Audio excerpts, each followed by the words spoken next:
계속해서 지혜로운 그리스도인의 삶에 대해서 생각을 하겠습니다. 지혜로운 그리스도인의 삶이란 성령으로 충만한 삶이다, 이렇게 말씀을 드렸습니다. 그리고 성령으로 충만한다라고 하는 것은 우리가 어떤 이 초자연적이거나 우리의 말로 설명할 수 없는 어떤 감각이나 자극 같은 것들을 의미하는 것이 아니다라고 말씀을 드렸습니다. 성령 충만은 받는 것이 아니다 하는 말씀도 드렸습니다. 성령 충만을 받으라 하면은 이것이 우리 밖에서 우리에게로 누가 뭘 주는 것처럼 그래서 우리가 선물을 받듯이 이렇게 받는 것처럼 생각하기가 쉽습니다. 그래서 성령 받아라 하면서 외치고 또 어떤 분들은 그렇게 가르쳤어요. 내가 성령 받아라 우선 던질 테니까 여러분들은 두 손으로 받으라는 거죠. 이래가지고 부흥 집회하면서 성령 받아라 그랬더니 다들 아멘 하면서 받는단 말이에요. 예. 성령 충만은 그렇게 받는 것이 아니다 하는 거예요. 성령 충만은 성령이 우리의 영혼, 우리의 마음 전부를 가득히 채우는 것을 의미하는데, 이거는 물이 어떤 빈 그릇을 가득 채우는 그런 것을 의미하는 것이 아니라 그거는 비유이며 상징일 뿐이고, 우리의 영혼과 우리의 마음을 성령이 사로잡는 걸 말하는 거예요. 그래서 우리의 전 존재가 성령에게 사로잡혀서 성령이 인도하시는 대로 가는 걸 말하는 겁니다. 그래서 이거는 성령의 다스리심 혹은 성경에 의하면 성령의 인도하심이에요. 성령의 인도하심을 우리가 기쁨으로 순종하여 따라가는 것을 말하는 거죠. 그럴 때 우리에게서 성령께서 당신이 우리의 삶을 두고 계획하신 모든 것들을 남김없이 이루시는 거예요. 성령이 우리에게 오시면 우리를 향하여 성령은 뜻과 목적을 가지고 계획을 가지고 우리를 인도해 가신다는 거죠. 우리가 자녀를 낳으면 자녀에 대해서 부모는 뜻하는 바가 있어요. 자녀에 대해서 소원이 있습니다.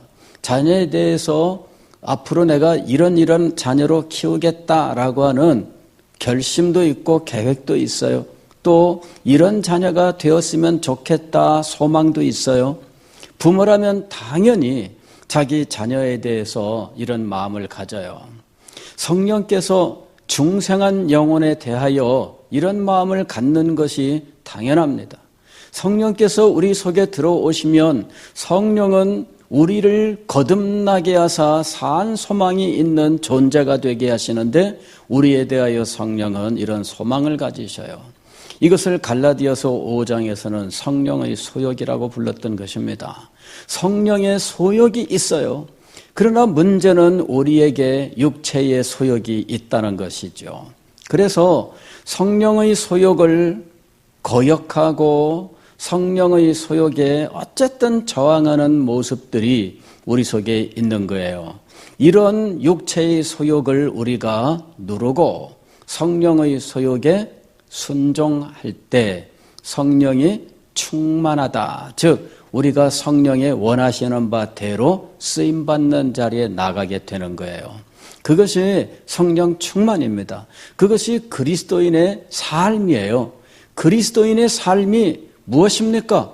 성령께서 우리를 주장하시고 성령께서 우리를 인도하실 때 기쁨으로 순종하여 따라가는 것이 그리스도인의 삶이에요.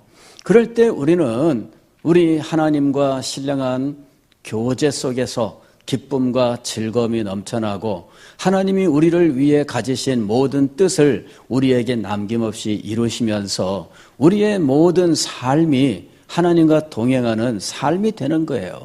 그때 하나님의 뜻이 우리의 삶을 통해 이루어지는 겁니다. 이게 성령 충만입니다. 이 성령 충만은 나는 가만히 있는데 아니면 단순히 손만 들어서 던지세요 받을 테니까 그래가지고 성령 충만 받는 게 아니라는 거죠. 성령의 인도하심이 있어요. 그래서 성령의 인도하심에 대해서 여러 가지를 생각했던 거예요. 첫 번째로는 모든 진리 가운데로 인도하십니다. 그죠? 모든 진리 가운데로 인도하십니다. 로마서 8장을 보게 되면은 하나님의 영으로 인도함을 받는 그들은 곧 하나님의 아들이라. 하나님의 영으로 인도함을 받아야 돼요. 그런데 하나님의 영이 우리에게 오시면 우리를 어떻게 인도하시느냐? 첫 번째로는 모든 진리 가운데로 인도하신다 하는 거예요. 모든 진리 가운데로 들어가 보니 죄에 대하여 의에 대하여 심판에 대하여 진리의 말씀이 우리를 가르치셔요. 그래서 우리는 이 세상이 왜 이렇게 되었는지를 알아요. 우리가 왜 죄인인지를 알아요. 그래서 왜 그리스도께서 이 땅에 오셔야 했는지, 그리스도께서 왜 십자가에 돌아가셔야만 했는지를 알아요. 하나님께서 왜 그리스도를 보내셨는지, 왜 하나님께서 그리스도를 우리를 대신하는 중보자로 삼으셨는지를 알게 돼요. 모든 진리 가운데로 인도하니 죄에 대하여 의에 대하여 심판에 대하여 우리는 깨달음을 얻게 되는 겁니다. 진리의 세계가 우리 앞에 열리게 된다는 거예요. 그러면서 그 진리로 말미암아 내가 죄인이라는 것, 죄 가운데에서는 절망밖에 없다고 하는 사실을, 하나님을 기쁘시게 할 수 없으며 하나님 앞에 나아갈 수 없다고 하는 사실을, 나는 하나님의 영광에 이르지 못하는 존재라고 하는 사실을 절감하면서 주님 앞에 무릎을 꿇고 주의 자비와 긍휼을 구하고 주께서 이미 우리를 위해 행하신 이 놀라운 구원의 사역을 감사함으로 받는 자리에 나가게 된다 하는 거예요. 이런 깨달음은 우리 마음속에서 자기를 부인하고 참된 경건으로 인도해요. 그래서 성령의 인도하심의 두 번째가 무엇이냐면은 참된 경건으로 인도하신다라고 하는 거예요. 우리가 자기를 부인하고, 즉 자기에게 있는 이 육체의 소욕을 부인하고 자기를 편안하게 하고 자기의 고집을, 자기의 아집을 주장하는 이런 모든 것으로부터 이제 우리는 자유하게 되는 거예요. 이 모든 것들을 버려요. 그리고는 오직 하나님 앞에 굴복하고 성령의 뜻에 굴복하면서 하나님 앞에 기도하는 자리로 나아가게 되는 거예요. 아무든지 나를 따라오려거든 자기를 부인하고 자기 십자가를 지고 나를 좇을 것이니라. 이것이 예수님께서 가르치신 제자도예요. 그런데 자기를 부인하고 자기 십자가를 지고 예수님을 따르는 이것이 바로 성령의 인도하심이에요. 이 참된 제자도는 성령 충만에 있는 거예요. 다른 데 있는 것이 아닙니다. 그래서 자기를 부인하고 자기 십자가를 지고 주님을 따르는데 참된 기도의 자리로 나가게 되는 거예요. 이때 이 기도는 단지 자기의 세상적 필요를 위한 기도를 말하는 것이 아닙니다. 세상적 필요를 위한 기도는 우리의 기도 속에서 없을 수는 없어요. 그런 부분들은 분명히 우리 기도 속에서 일정한 위치를 차지하고 있어요. 그러나 그 모든 것들은 누가 구하는 것이라고요? 세상 사람들도 구하는 것이라는 것이죠. 세상 사람들도 육신을 위하여 기도를 하는데 육신을 위하여 기도하는 세상 사람들의 그 모습은 우리들을 능가하고 있다는 것이죠. 여러분들 매주일 관광버스 타고 몇 시간씩 등산하면서 기도하러 올라가고 계세요? 매일 아침에 일어나서 4시간씩 3,000배 하는 사람이 있어요? 이 중에?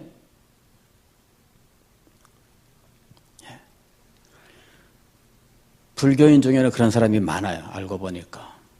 아침 새벽 4시에 일어나면 아침 8시까지 절을 해요. 내가 깜짝 놀랐어요. 와, 세상에 어떻게 그럴 수가 있나? 매일 한대, 매일. 이래가지고 얼마나 했는지 무릎 관절이 다 나갈 정도예요.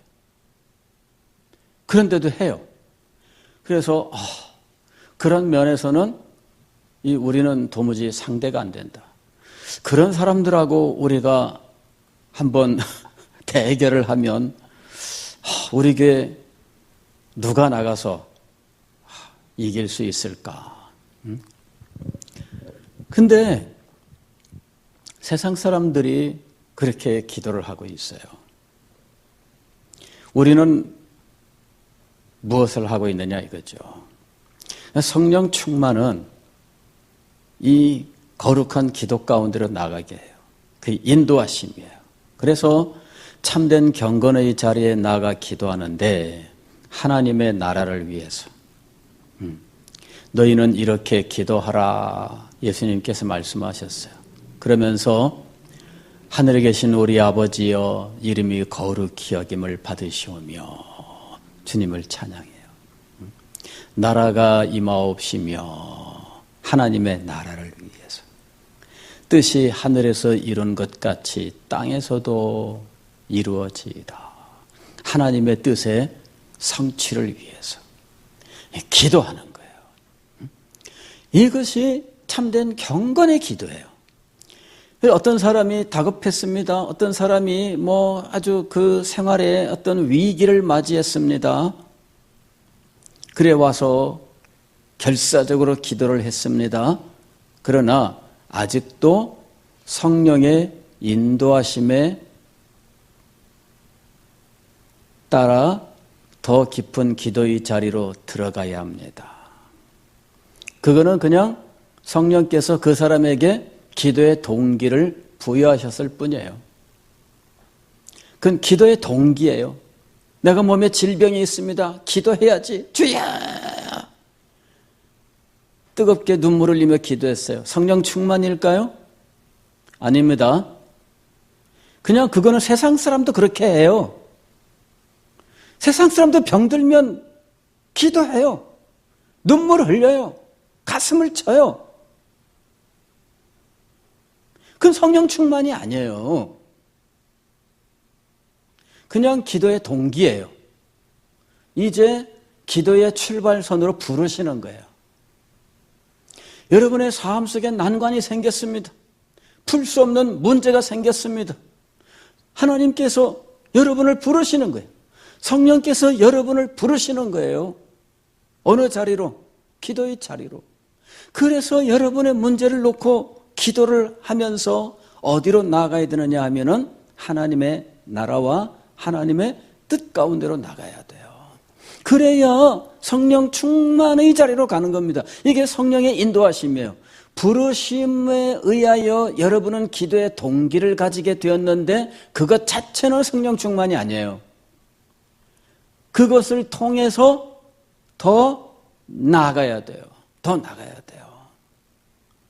성령의 인도하심이 있습니다. 자기를 부인하고 자기 십자가를 지고 주님 앞에 나아가는데 우리 주님은 무슨 길을 가셨을까요? 주님이 가신 그 길을 따라가야 되잖아요. 나를 좇을 것이니라. 그러면 우리 주님이 가신 길을 가야 되잖아요. 주님은 어떤 길을 가셨을까요? 그 길을 가야 되는 거예요. 그게 바로 우리의 기도의 내용이 되어야 된다는 거죠. 하나님의 이름의 영광과 그 나라와 그 뜻을 구하는 삶이 예수 그리스도의 길이었어요. 그 길을 우리가 따라가야 된다는 것이죠. 우리의 기도는 바로 그것이 되어야 된다 하는 거예요. 성령의 인도하심이 우리에게 있습니다. 세 번째로는 성령께서 우리를 거룩한 성품으로 인도하신다라고 말씀을 드렸습니다. 우리의 성품에 변화가 일어나는 거예요. 성령의 9가지 열매, 우리가 늘 성령의 열매라고 말하잖아요. 사랑과 희락과 화평과 오래 참음과 자비와 양선과 충성과 온유와 절제니 이 같은 것을 금지할 법이 없느니라. 성령께서 우리를 거룩한 성품으로 인도하시는데 금지할 법이 없다.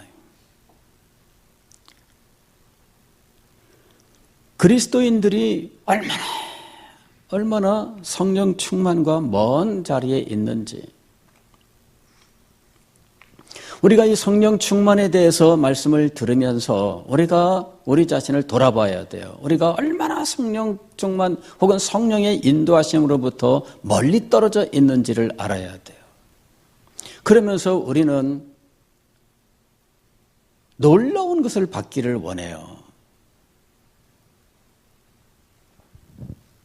자, 성령이 우리를 인도하시는데 결국 우리에게서 무엇이 이루어져요? 거룩한 성품이 이루어지는 거예요.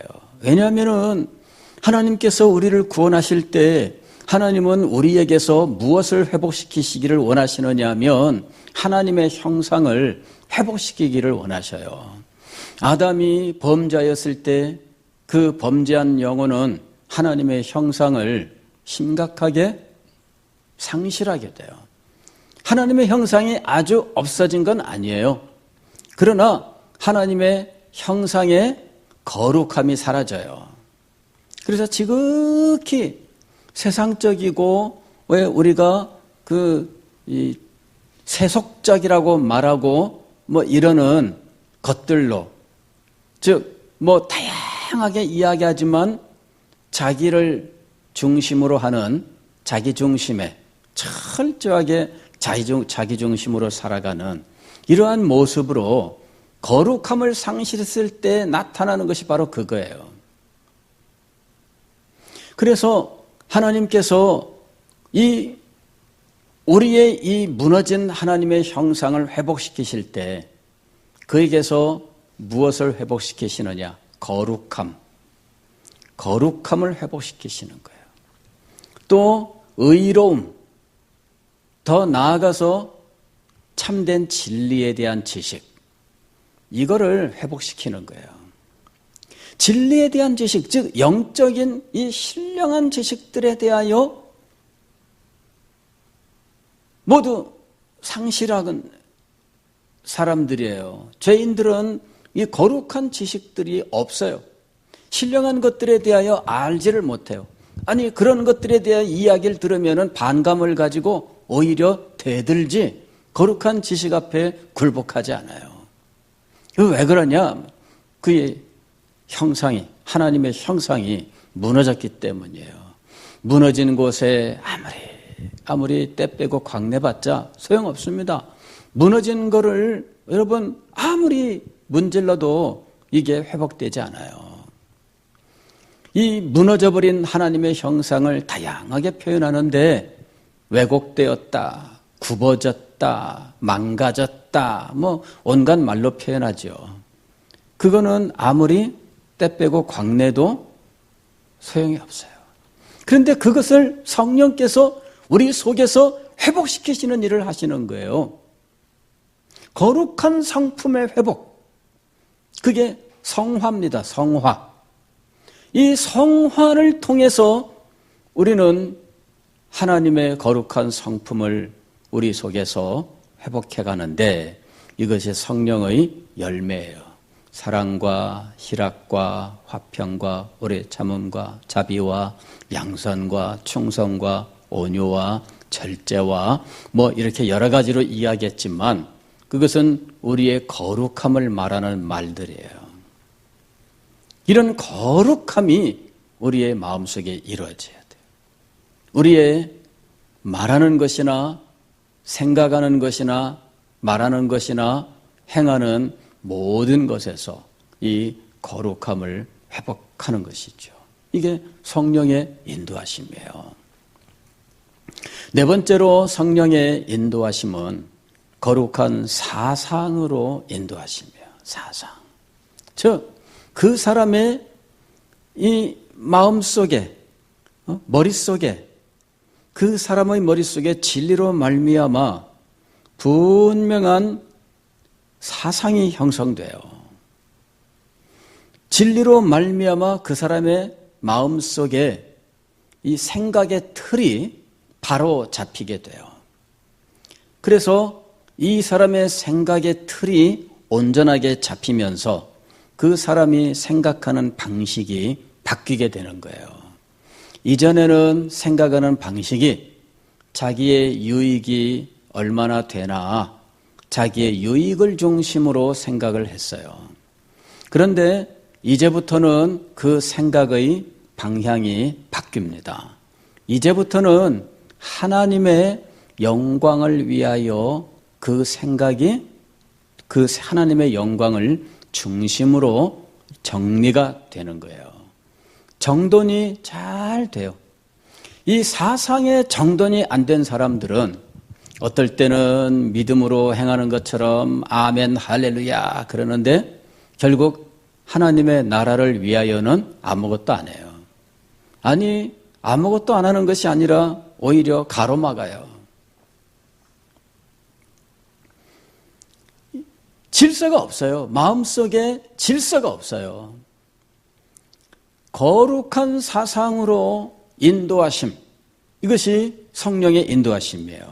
그래서 이 사람의 마음속에는 하나님의 뜻에 대한 소망이 있습니다. 하나님의 뜻이 무엇입니까? 하나님의 뜻을 물어요.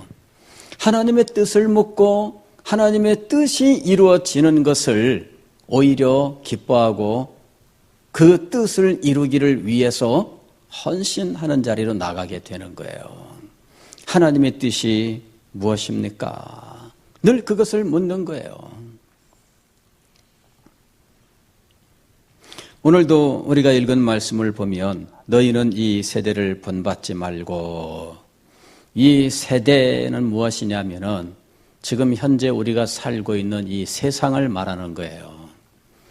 이 세대라고 부르는 것은 일정한 기간을 의미합니다. 일정한 기간. 우리도 왜 이 세대 차이 이런 식으로 이야기할 때 이 세대를 일반적으로는 한 30년 뭐 이런 기간을 이제 세대라고 불러요. 그래서 한 30년 단위로 1세대, 2세대, 3세대 뭐 그래서 할아버지 세대, 아버지 세대, 아들 세대 뭐 이런 식으로 이제 이 세대가 이렇게 돼 있어요. 일정한 기간 동안에.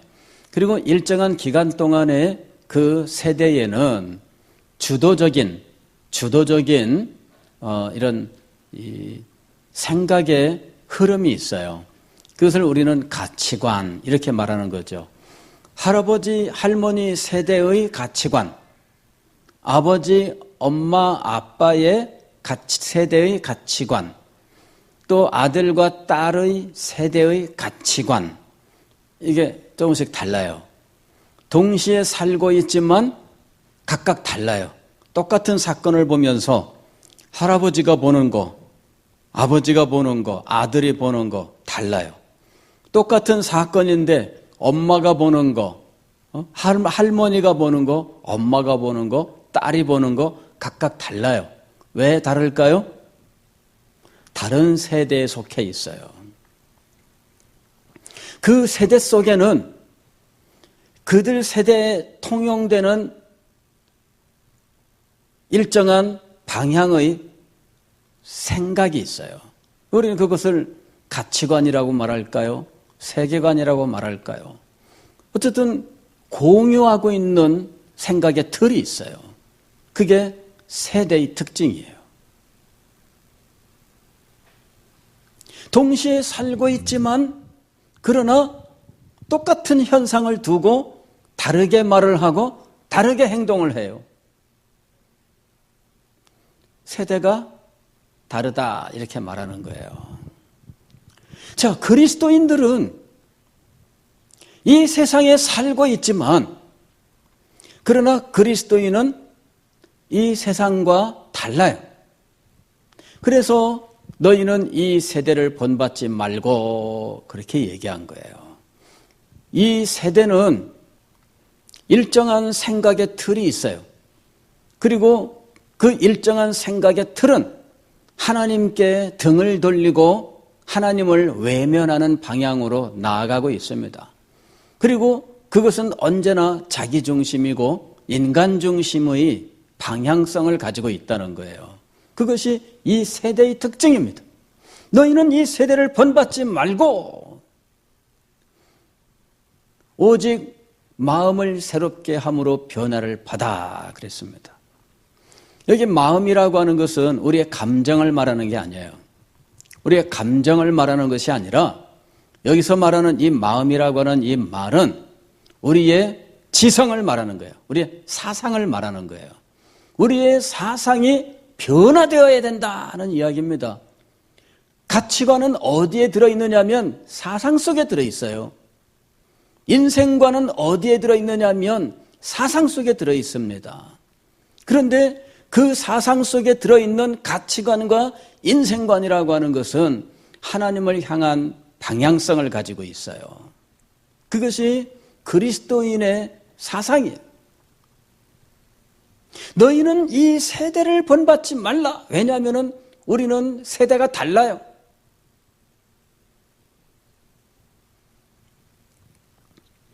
오직 마음을 새롭게 함으로 변화를 받아 하나님의 선하시고 기뻐하시고 온전하신 뜻이 무엇인지 분별하도록 하라.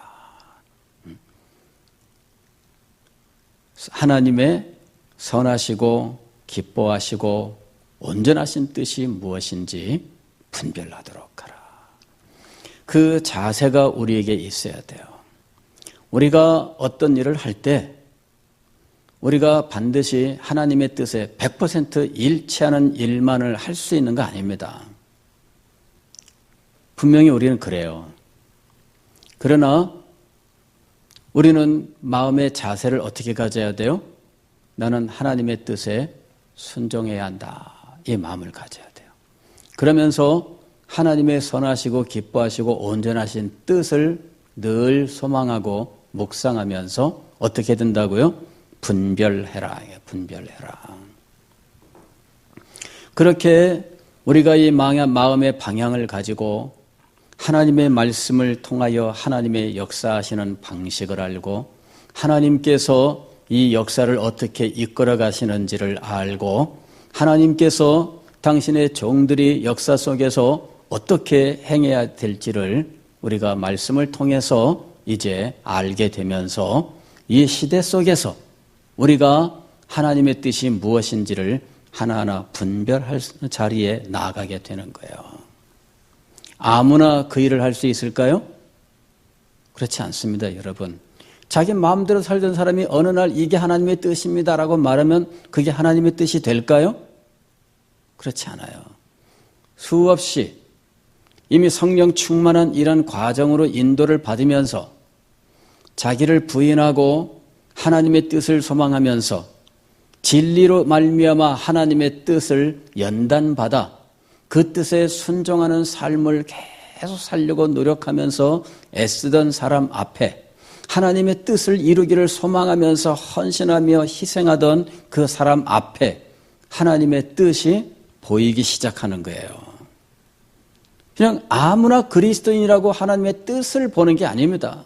하나님의 뜻은 이렇게 노력하면서 하나님을 알고 하나님의 역사하심을 알고 하나님이 무엇을 목적으로 하고 계시는지를 알고 역사의 흐름 속에 하나님이 어떻게 역사해 오셨는지를 분별하면서 노력하면서 하나님의 뜻에 순복하려고 정말 헌신하는 이 사람 앞에 나타나는 거예요.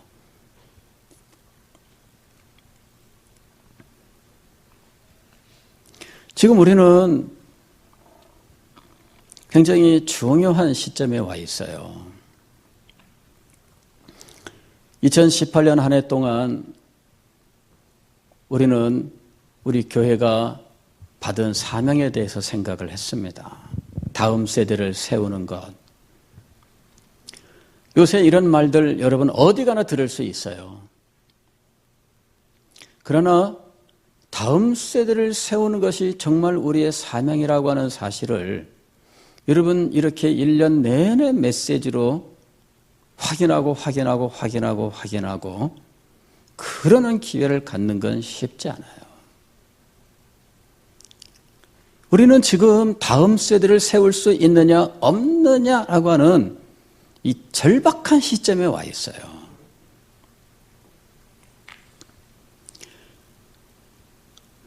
다른 데까지 우리가 돌아가서 그런 것까지 볼 그런 여유는 없어요. 그냥 우리 교회만 모셔도 돼요. 우리 가정만 모셔도 돼요.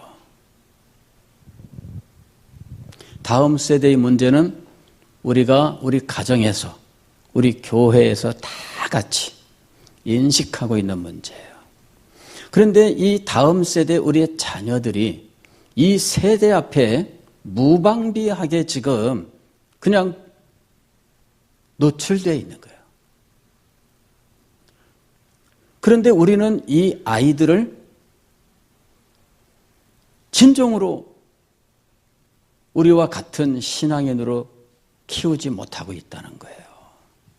이게 이제 심각한 거죠. 그러면 어떻게 해야, 아니, 왜 이 아이들이 우리와 같은 신앙인으로 크지 못했을까? 여러 가지 원인을 댈 수 있겠지만, 그 부모의 역할도 있겠고, 교회의 역할도 있겠고, 세상의 유혹도 있겠고, 다양한 요인이 있겠죠. 그런 요인들에 대해서는 우리가 많이 생각을 했어요. 부모들이 믿음으로 바로 서지 못했다. 믿음은 있는데 부모들의 사상 속에 분명한 이런 것들이 세워지지 않을 때, 부모들은 어떨 때에는 목숨을 바쳐 충성하는데 어떨 때에는 또 신앙과 전혀 상관없는 결정을 내리거든요. 이게 갈짓자 행보를 하는 거예요. 그게 가장 큰 문제예요, 부모들에게는.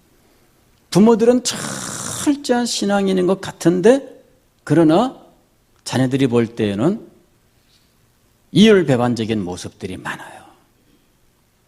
어떨 때는 철저하게 세상적이고 어떨 때는 철저하게 신앙적이에요. 그러니까 부모들이 벌써 안 서 있다는 거예요. 이것이 확고하게. 그 다음에 교회도 문제, 교회도. 아이들만의 세계를 만들어 온 거예요. 그런데 갈수록 이것을 세분화하는 쪽으로 나간 거예요. 교회가 커지면 6학년, 5학년, 4학년, 3학년 다 따로 모여. 중학교 1학년, 2학년, 3학년 다 따로 모여. 그런데 따로 모일 때마다 다 달라. 교역자가 다르면 다 다르게 행해요. 그래서 아이가 큰 교회 다니는 애들은 부서를 10개를 거쳐요. 그러면서 10개의 부서에서 각각 다른 걸 배워요. 우리는 이것이 우리와 전혀 다른 신앙을 가진 사람들을 만들어냈다라고 진단한 거예요. 전혀 다른 사람들을 만들어냈다. 그래서 교회가 세대 통합의 길로 갈 수밖에 없다라고 하는 결론을 내린 거죠. 우리와 같아야 되는 거예요. 그를 위해서는 무엇이 필요하면 하나의 예배가 필요한 거예요. 알고 보면 예배는 하나예요. 하나. 회중도 한 회중이에요. 한 회중. 한 회중이 한 예배를 드리면서 한 메시지를 들으며 함께 은혜를 받아야 돼요. 제가 이번 주에 깨달은 건데, 왜 부흥이라고 하는 것이 지금 우리 시대에 일어난다면 다음 세대가 부흥을 경험할 수 있을까? 현재와 같은 체제에서는 다음 세대는 부흥을 경험하지 못합니다. 부흥이 이곳에 임해도. 지금 이 자리에서 여러분이 부흥을 경험합니다. 놀라운 은혜를 입었어요. 여기 아이들이 하나도 없어. 젖먹이 하나 와 있네. 응? 아이들이 없는데 무슨 부흥을 아이들이 경험해요? 아이들이 없는데 하나님의 은혜가 이곳에 임해서 여러분들은 은혜를 받았는데 아이들은 못 받는 거예요. 그래서 제가 이번 주간에 깨달았어요. 왜 세대통합이냐? 하나님의 은혜가 임하는데 부모님만 은혜를 받는 거예요. 부모님만. 아이들은 은혜의 현장에서 없어요.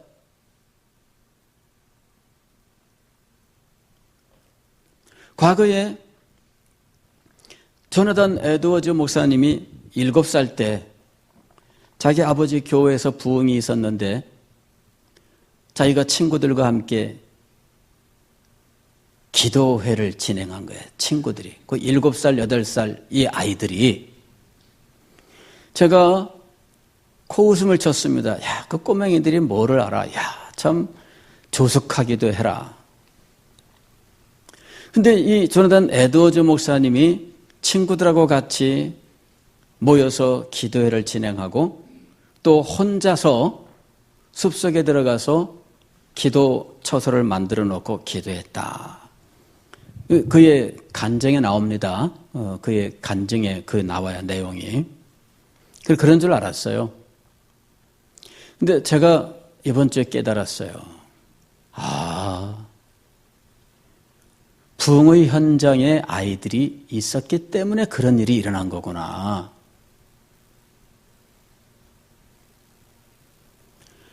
아버지 교회 부흥이 있었는데 부흥 현장에 아이들이 없었으면 그럴까요? 그 시대는 우리가 새삼스럽게 세대통합이라고 말하고 있지만 그냥 부모님 가는데 아이들이 다 함께 가서 예배드리는 시대였어요.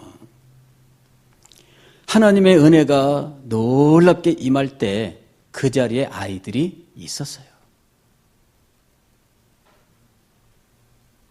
그거고 하나님께서 우리 교회에 은혜를 베푸셔도 아이들은 은혜를 경험하지 못한다. 부모들이 은혜를 받고 눈물을 흘려 기도를 해도 아이들은 그걸 보지를 못한다. 그게 우리의 현실이에요. 그래서 우리와 다른 아이들이 나오는 거예요. 부모들은 집회에 참석해서 은혜를 받는데 아이들은 없어요. 그러니 이 아이들은 언제 은혜를 받을 거예요? 나중에 이 아이들도 20년 후에 은혜를 받으면 되겠죠? 20년 사이에 무슨 일이 벌어질 줄 압니까?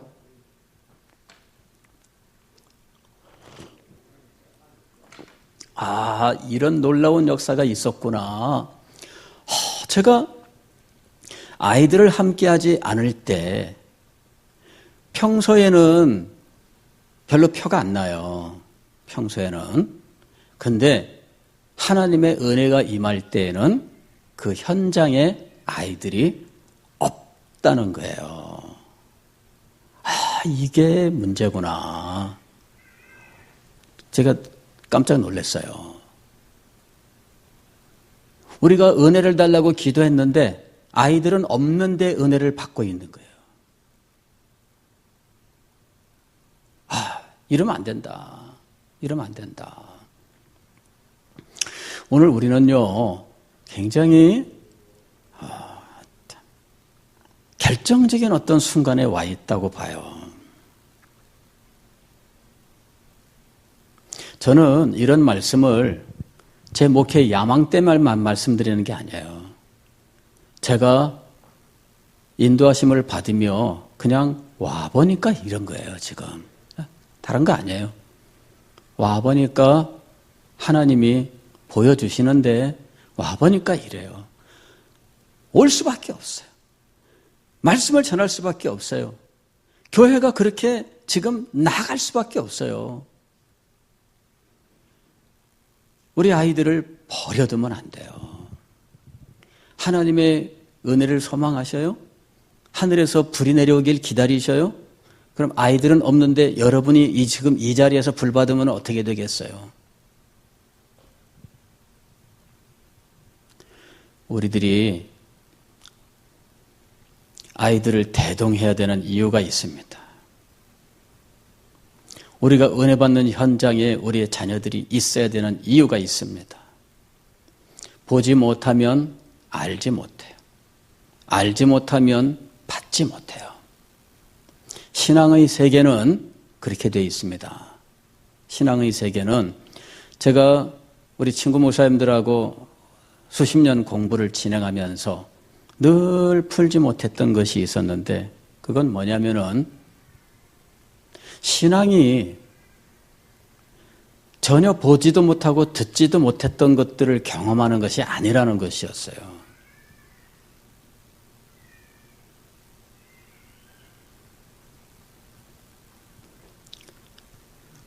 대동해야 되는 이유가 있어요. 자기들이 본 거를 소망하고 본 거를 받게 돼 있어요.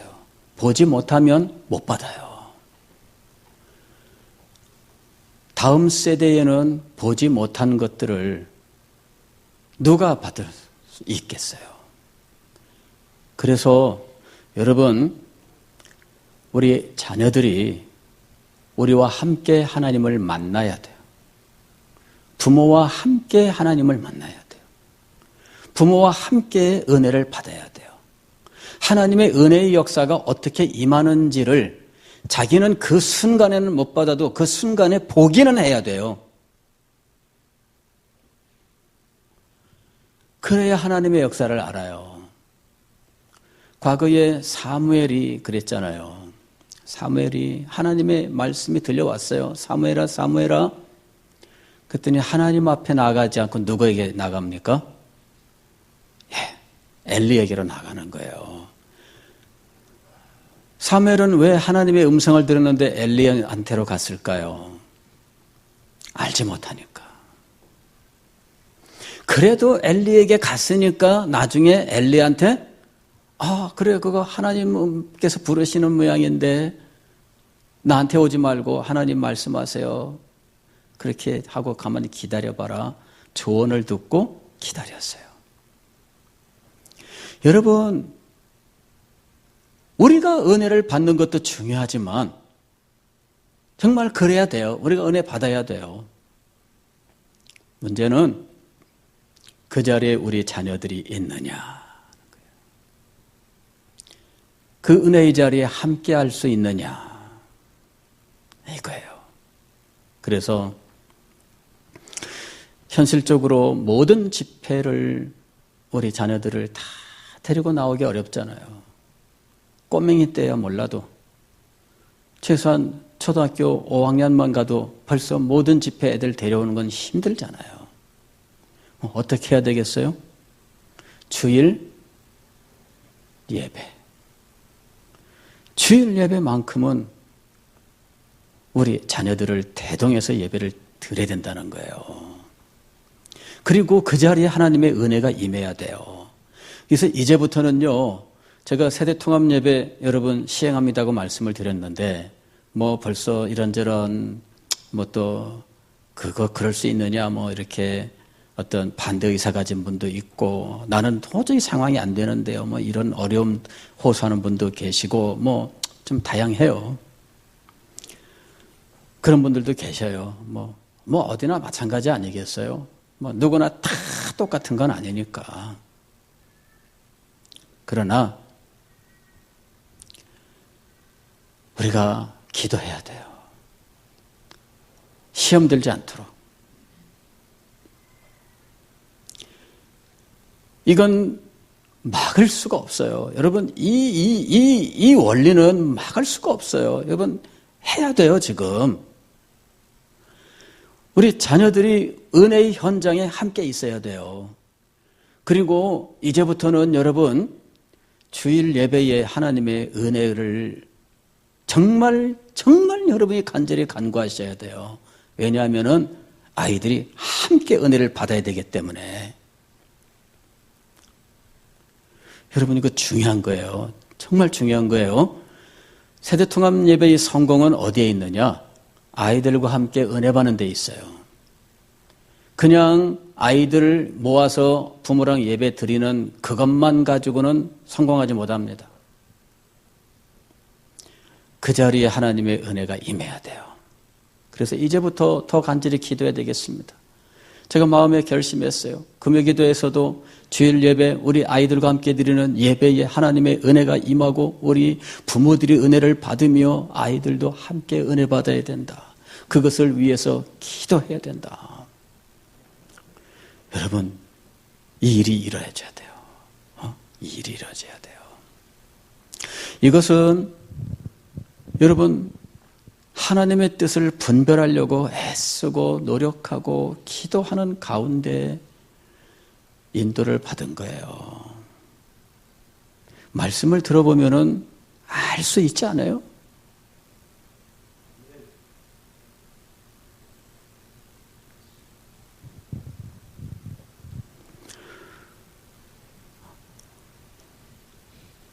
좀 더 많은 분들에게 상황을 설명하고 자세하게 말씀을 드리고 최대한 함께 할 수 있도록 하려고 생각합니다. 여러분 기도해 주세요. 그럴 때 우리가 마음속에 원칙을 세워야 됩니다. 내가 편리하냐 편리하지 않느냐, 내가 힘드냐 힘들지 않느냐, 중심은 뭐예요? 나예요. 그러면 안 돼요. 그러면 안 돼요. 하나님의 뜻이 어디에 있느냐. 그 뜻에 도달하는 과정을 가져야 돼요. 나는 그 시간에 못 나와요. 나를 중심으로 하지 말고 교회를 중심으로, 다음 세대를 중심으로 하나님의 뜻이 어디에 있는지를 생각하면서 정말 기도하고 그 과정을 한번 거쳐보자 이거죠. 그렇게 접근할 수 있어야 돼요. 접근 과정이 달라야 됩니다. 네, 접근 과정이 달라져야 돼요. 사랑하는 성도 여러분, 하나님은 성령께서는 우리를 인도하시는데 성령 충만으로 인도하셔요. 네 번째가 무엇이었습니까? 거룩한 사상으로. 거룩한 사상으로. 우리의 생각의 기준은 어디에 있어요? 하나님의 뜻에 있어요.